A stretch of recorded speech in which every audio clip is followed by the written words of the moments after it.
अस्सलामु अलैकुम वरहमतुल्लाहि वबरकातुहू। रब्बी इश्रह ली सदरी व यस्सिर ली अमरी वहलुल उक़दतम मिन लिसानी यफ़क़हू क़ौली। शहनशीन पे तशरीफ फरमा। औरंगाबाद सेंट्रल से वंचित बहुजन अघाड़ी के होने वाले एमएलए आली जनाब जावेद कुरैशी साहब, इसी तरह वंचित बहुजन अघाड़ी के लाड़ के नेते आदरणीय अमित भाऊ भुईगढ़ साहब, इसी तरह शहनशीन पे तशरीफ फरमा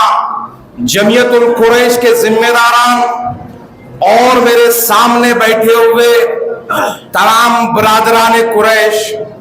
मैं सबसे पहले तो आप तमाम को इस बात के लिए सलाम पेश करता हूं कि आप एक आवाज पर अपने मुस्तकबिल का फैसला करने के लिए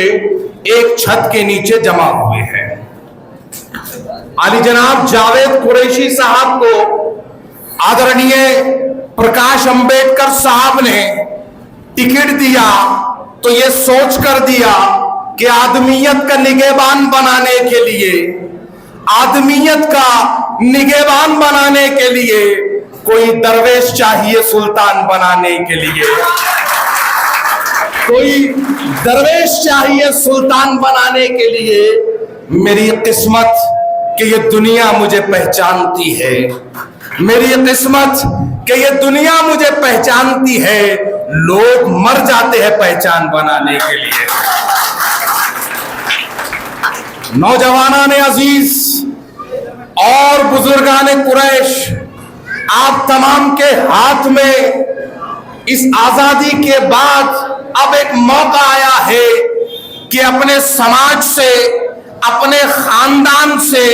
अपने कबीले से, अपने घर से अपने बेटे को अपने मुद्दे लेकर मुंबई के अंदर सदन में भेजकर अपनी आवाज बनने का। बुजुर्गाने कुरैश और बरादराने कुरैश, मैं आप तमाम को ये कहता चलूं कि इस मर्तबा मुकद्दर हमारा साथ दे रहा है। औरंगाबाद सेंट्रल के जो समीकरण बन रहे हैं वो हमारे हक में बन रहे हैं, क्योंकि जो भी पार्टी का जो कोई भी टिकट लेकर आएगा वो सिर्फ टिकट लेके आएगा, लेकिन एकमात्र जावेद कुरैशी इस सेंट्रल हलके से वो उम्मीदवार है जिसको आदरणीय प्रकाश अंबेडकर साहब ने न सिर्फ टिकट दिया बल्कि 40,000 वोटों का गट्ठा भी दिया है। हमारी गिनती एक से शुरू नहीं होगी, हमारी गिनती की शुरुआत एक से नहीं होगी, हमारी गिनती की शुरुआत 40,000 से होगी। मुसलमानों के इत्तेहाद पर, मुसलमानों के इत्तेहाद के सिलसिले में, मुसलमानों की आपसी भाईचारगी के सिलसिले में अल्लामा इकबाल ने हमको याद करते हुए कभी ये कहा था कि एक ही सफ में खड़े हो गए महमूद व अयाज, न कोई बंदा रहा और न कोई बंदा नवाज, बंदों साहिबों मोहताजो गनी एक हुए, तेरी सरकार में पहुंचे तो सभी एक हुए। ये अशार यहां पढ़ने का मकसद मैं बताता चलूं,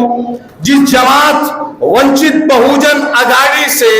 आली जनाब जावेद कुरैशी को उम्मीदवारी मिली है, वो जमात इस शेर पर कैसे गालिब आती है कि एक इस महाराष्ट्र की राजनीति में मराठाओं का चेहरा बनकर शरद पवार चलते हैं, उसी तरह हिंदुत्व का चेहरा बनकर उद्धव ठाकरे और जो है तो ठाकरे परिवार चलता है, उसी तरह संघ का चेहरा बनकर बीजेपी और आरएसएस चलती है। लेकिन आपकी अपनी जमात जिसने आपके अपने उम्मीदवार को टिकट दिया,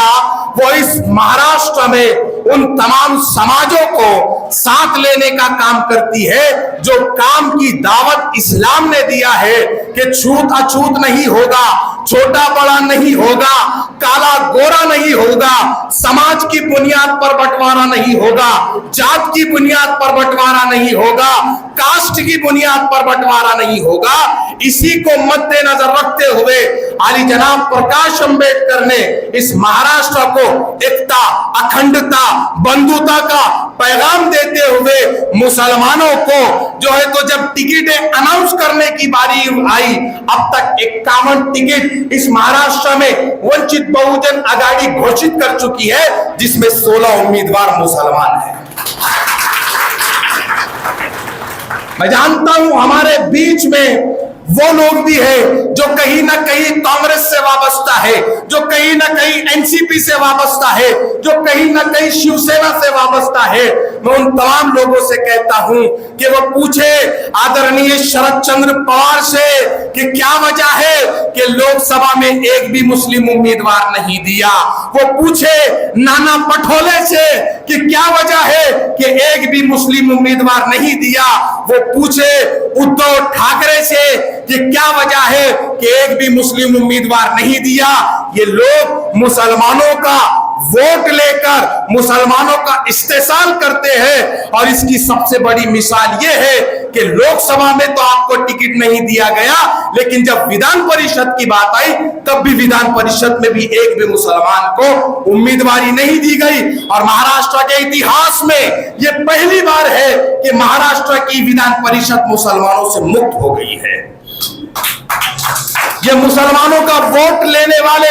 मुसलमानों की कयादत को खत्म कर रहे हैं, और इसके अंदर उन तथाकथित मुस्लिम पार्टियों का सबसे बड़ा हाथ है जो होलसेल में मुसलमानों की डीलिंग कर रही है और मुसलमानों की कयादत को खत्म कर रही है। इस पूरे सिनेरियो को नजर में रखे और आदरणीय प्रकाश अंबेडकर की विचारधारा को नजर में रखे कि जिन दिनों आपकी कयादत को खत्म किया जा रहा है, जिन दिनों आपकी आवाज को खत्म किया जा रहा है, जिन दिनों आपके अस्तित्व को खत्म किया जा रहा है, उन दिनों आदरणीय प्रकाश अंबेडकर बिना सोचे समझे कि ये नहीं कि मुसलमान की बात करूंगा तो हिंदू वोट छटक जाएगा, ये विचारधारा आदरणीय प्रकाश अंबेडकर नहीं रखते। आपने ये किया कि इस महाराष्ट्र में मुसलमान कयादत के लिए आया है, लीडरशिप के लिए आया है, और लीडरशिप भी कमजोर नहीं हो गई। अगर औरंगाबाद की कयादत की बारी आएगी तो उस कयादत का नाम जावेद कुरैशी होगा।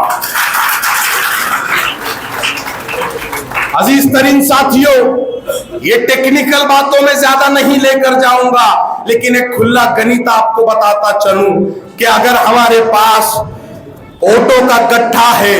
40,000 के करीब, बौद्ध, दलित, एससी, एसटी, ओबीसी का ऑटो का गट्ठा है, और नगर सेवक साहब जैसे बता रहे थे कि हम 9,000 के करीब कुरैशी बिरादरी का ऑटो का गट्ठा है। अगर हम ये भी मिला ले तो हमारी तो शुरुआत ही 50,000 से होगी,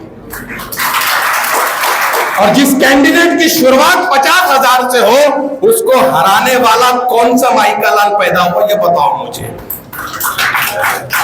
हम जीतने के लिए खड़े हैं। एक और बात, अभी आपके पास लोग आएंगे कि मुसलमान के विरोध में मुसलमान दिया, तो उनसे कहना कि आदरणीय प्रकाश अंबेडकर ने